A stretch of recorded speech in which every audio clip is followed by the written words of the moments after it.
حضرت عمر رضی اللہ تعالی عنہ سے روایت ہے کہ رسول اللہ صلی اللہ علیہ وسلم نے فرمایا، مجھے حکم ہے کہ میں ان لوگوں سے اس وقت تک جنگ جاری رکھوں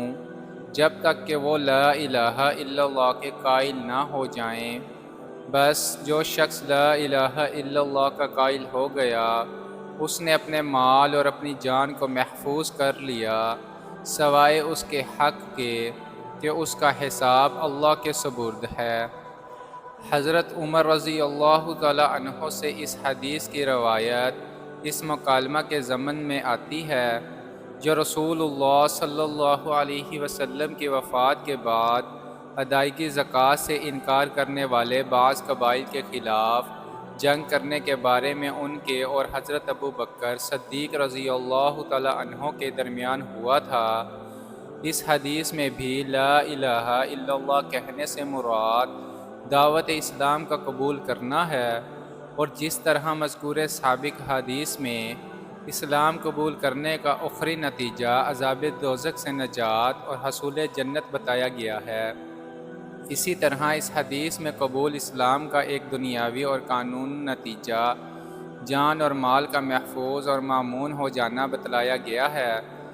ناز اس حدیث میں ان حضرت صلی اللہ علیہ وسلم نے اسلامی جنگ کے متعلق ایک نہایت اہم اور اصولی اعلان بھی فرمایا ہے،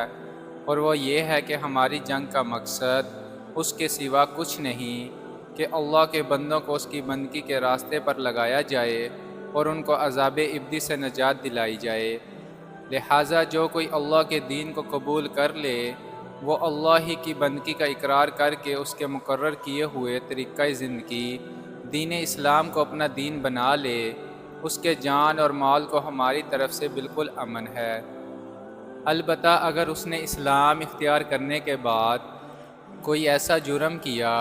کہ خود اللہ کے قانون کا تقاضا اس کو جانی یا مالی سزا دینے کا ہوا، تو خداوندی حکم کے مطابق اس کو سزا دی جائے گی، اور لا الہ الا اللہ کہنے اور مسلمان کہلانے کی وجہ سے وہ اس قانونی سزا سے نہیں بچ سکے گا۔ جو شخص کلمہ اسلام پڑھ کے اپنا ایمان لانا ہمارے سامنے ظاہر کرے گا، ہم اس کو مومن اور مسلم تسلیم کر کے اس کے خلاف جنگ بند کر دیں گے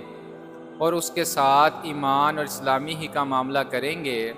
لیکن اگر فی الواقعہ اس کی نیت میں کوئی برائی اور اس کے دل میں کوئی کھوٹ ہو گئی، تو اس کا حساب آخرت میں اللہ تعالیٰ پر ہے، وہی اس سے حساب کر لے گا۔